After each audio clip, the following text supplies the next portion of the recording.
Bismillah, assalamualaikum guys. Jumpa lagi di channel Jurnal Terupdate.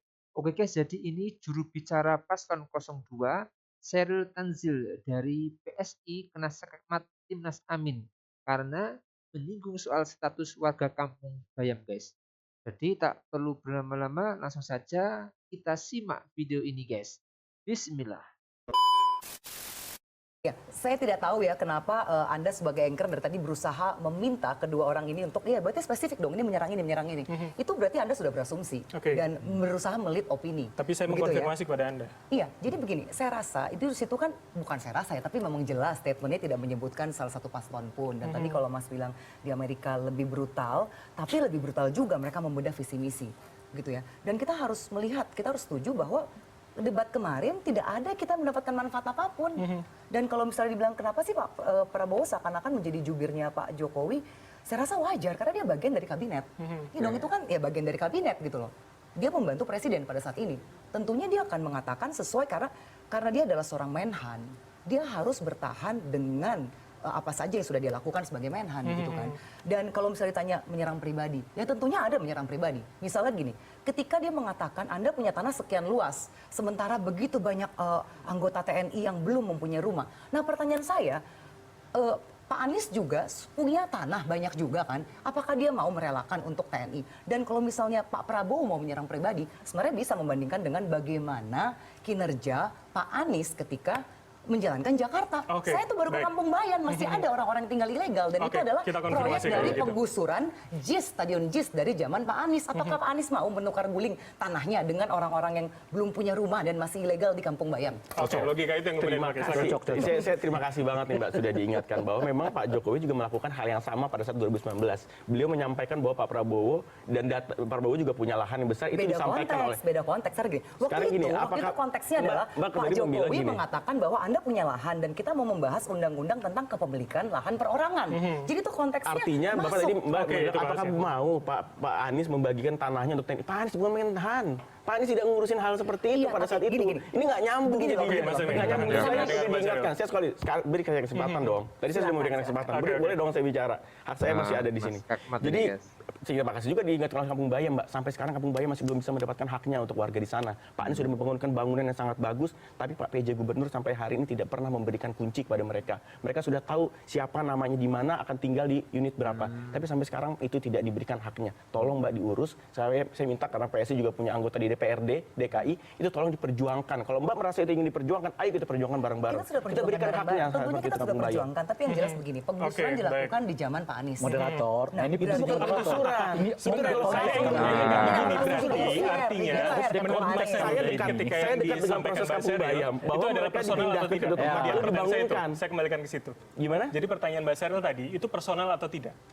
Mana bagian yang personalnya? Saat itu Pak Anies yang Pak Anies kritisi adalah seorang menhan, kebijakan menhan, kebijakan tentang pertahanan dan ada menhan di situ dan kita kritisi ya kebijakan dari menhan, bukan personal. Apakah tidak boleh kita kritisi tentang menhan? Tapi Anda bilang Anda kan punya tanah banyak sementara banyak anggota TNI. Nah itu kan ketimpangan namanya. Ketimpangannya sangat jauh. Dengan Pak Anies juga punya tanah dan Kampung Bayam sampai saat ini masih terlunta-lunta. Ya kan bisa disamakan. Sudah ada tanahnya untuk Kampung Bayam. Gimana? Oke. Itu pembahasan yang lanjut tuh ya. Tidak memberikan. Belum selesai karena Gubernur tidak punya political will untuk menyelesaikan Mas Mbak, kita minta itu komentar yang sekarang jadi masalah. Silakan Bang Rey. Sudah disiapkan itu kok. Soal apa kita ini? Kalau kita pinggirkan dulu Kampung Bayam ya, kita kembali soal debatnya. Enggak gini Bang Rey, kan Pak Anies kan mengatakan bahwa karena Anda punya tanah yang besar, sementara TNI banyak yang belum punya lahan tinggal. Sebenarnya bisa kita analogikan juga kan. Tapi kan Pak Prabowo tidak mau menggunakan data-data itu. Itulah persoalannya kenapa Pak Prabowo tidak melakukannya. Karena memang itulah forumnya. Jadi forum debat itu bukan forum joget. Itu harus kita ketahui itu. Forum debat itu adalah forum saling menanyakan masa lalu orang, klarifikasi terhadap tindakan orang, visi orang, mencocokkan antara visi dengan background seseorang, merasionalisasi visi orang dan sebagainya. Termasuk di dalamnya tentu mengkampanyekan sisi positif dari dirinya. Itulah forum debat. Maka di undang-undang itu dinyatakan wajib mengikuti debat. Bukan wajib mengikuti diskusi. Bukan wajib mengikuti dialog. Bukan wajib mengikuti seminar. Ya, bukan wajib mengikuti monolog. Bukan. Debat. Apa itu debat? Saling tukar gagasan, mempertahankan gagasan, menjebol gagasan, mempertanyakan masa lalu itu semuanya ruangnya. Jadi kalau ada capres yang tidak mau mempergunakan metode itu, ya jangan salahkan orang lain yang mau menggunakan itu. Anda harus mestinya juga menggunakan itu dengan mempertanyakan, hei, Kampung Bayam bagaimana? Oke. Di forum itu dipertanyakan, jangan dipertanyakan Baik. seperti itu. Termasuk di dalamnya misalnya dengan mengatakan ya, ini rahasia negara. Kan ada juga tuh, is okay. Rahasia negara ini diperbincangkan nggak sebelum debat? Baik, oke. Mestinya dituangkan di dalam. Jadi menurut Anda maksudnya harusnya jawaban itu dikeluarkan saat kemudian gelaran debat itu masih berlangsung? Bukan, debat itu modelnya salah satunya seperti yang kemarin. Tapi bahwa kalau ada capres tertentu tidak mau menggunakan model itu pilihan pribadinya. Lalu jangan kemudian orang lain yang menggunakannya dipersalahkan, itu maksudku. Baik.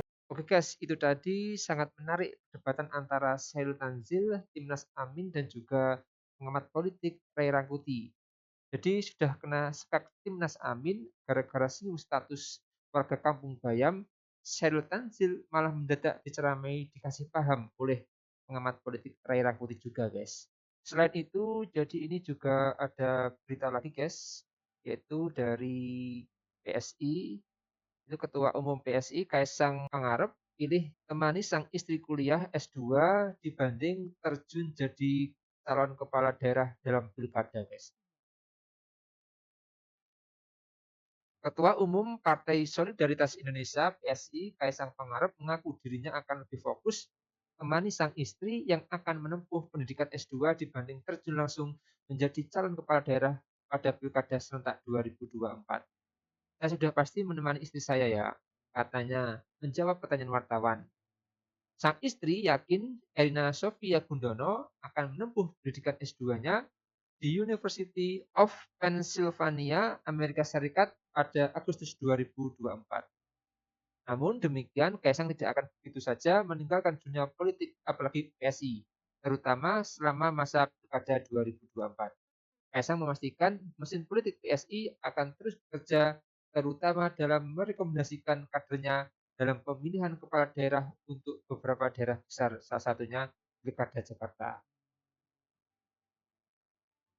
Nantinya yang dari kami PSI tunggu tanggal mainnya, jelasnya singkat. Sang istri Erina Gundono berhasil diterima dalam program S2 Master of Science di Fakultas Sosial Polisi dan Praktis SP2 melalui jalur beasiswa parsial di University of Pennsylvania.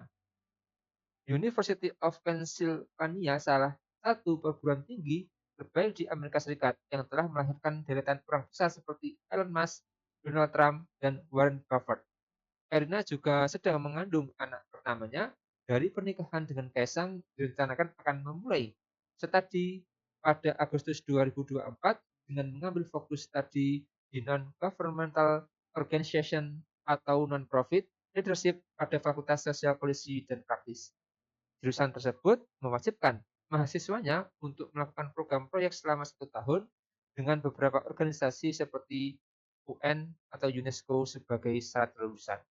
Jadi mungkin itu guys untuk berita kali ini. Bagaimana menurut kalian soal video ini? Tulis komentarnya di bawah ini ya guys ya. Saya izin pamit dulu. Wassalamualaikum warahmatullahi wabarakatuh.